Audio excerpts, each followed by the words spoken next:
Thank you, Yasser. Yes, I'm here with a very special guest, the 13th world champion, a legend that inspired generations. Of course, I'm talking about Garry Kasparov. Garry, welcome to the show. Yes, what are your first impressions about the first 3 days? This is the final rapid day. Look, I don't think it's a surprise that we have much more fighting chess in Paris than in Bucharest. So maybe it's because it's rapid chess. Maybe they're just getting more used. That's playing against each other. Over the board, and also it's a very, very close tournament. So it's typically just you have one or two outsiders. Those are just losing games and just then losing appetite, and just you can see that everybody is trying just to capitalize on one or two potential victims. Paris is very different. So you see that it's all it's all close, and it's there may be a few surprises here and there, but overall again, Wesley is on top, but he was on top in many tournaments. When you look at this, the series online that Magnus did, so Wesley was on top, and again, he didn't win Bucharest, but he also was solid. So and being solid is very important for Rapid and Blitz. So and then probably the biggest surprise here is that Bakrois. If you don't know who's playing, because you see it's Kramnik is playing, because exactly. So I think Bakrois probably is, he feels responsibility because Kramnik will replace him with Blitz, and I don't think Kramnik expected to have such a good starting position. Tell us a little bit about that. This is kind of a novelty in the Grand Chess Tour, two players playing the same tournament, let's say. How did you guys come up with that decision, and what are we going to see also in Croatia? Look, I don't know about Paris, so I guess that's Kramnik also decided, again, totally separately. These two events were not coordinated, that he probably was not feeling that he could now play all 5 days, rapid. As for Croatia, it's very clear. I mean, I'm no longer active at all, so playing 5 days is just out of question. And we needed just a Croatian player. It's a Croatian tournament, so I will play Blitz. I doubt very much that I will play as well as Kramnik is going to play here, because he's not playing actively now, but when you look at him playing Blitz, he's very solid. So I think that he will be at the Bakros level in Blitz. Not only which sounds a bit odd, to say Kramnik with Bakros level, but that's what you can expect. So and I believe it's for some players it's almost shocking, because if anybody would tell you before the tournament that Bakro would be on top of MVL after Rapid, I mean, we would be laughing. So, but. And he actually beat MVL in the direct encounter. He actually beat MVL.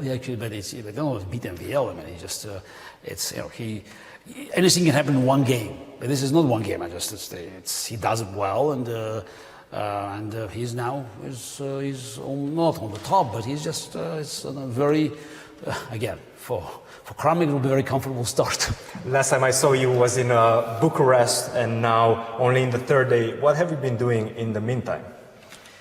In the meantime, so I've been traveling. So I left Bucharest. I went to Paris, and then straight from Charles de Gaulle Airport to Normandy, Château de Tocqueville.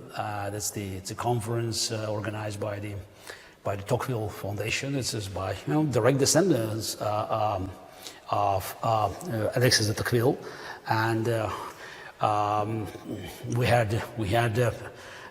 I wouldn't call it a debate, but a conversation with one of the European MPs from Germany, from Free Democratic Party, Suena Han, titled "Can Technology Kill Democracy?" And I thought that having this kind of conversation in the studies of Alexis de Tocqueville, where he wrote his famous book "Democracy in America," was very appropriate. And so a few days there, then came back here. The last 4 days I spent in the studio of Kasparov Chess, working on the Masterclass.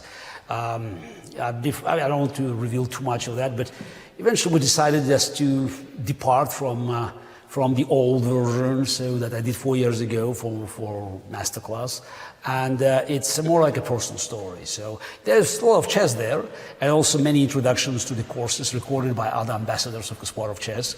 So I had several, introductions, adding my own games. So it's a very personal story. So I recorded.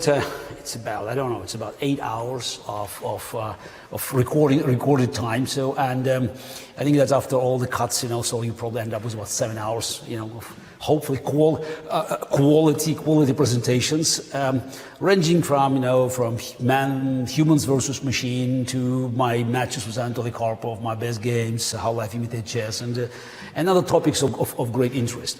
And all of them, of course, are chess connected. So that's I'm trying to share my experience and hopefully my chess wisdom with the audience. Speaking of personal stories, one of the things most amazing on Kasparov chess, at least for me, were the documentaries. I've seen the one with MVL. We've seen some on the show as well, one of them about chess boxing in India. I really like this connection, this personal connection. What do you have to say about that? Oh, absolutely. That's a signature. So that's a signature of Kasparov chess, because you can play chess anywhere. So you can do a little bit better here or there.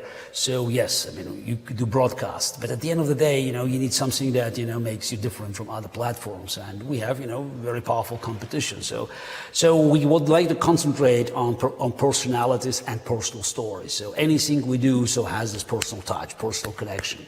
And I think that's how you connect people to the platform. That's how you build community, because they could see a person, not just you move the knight here, you do that, you take you control the open file, so you defend this pawn. So fine, we all can share this information, but having a story, I did it because when I was a kid, I lost the game.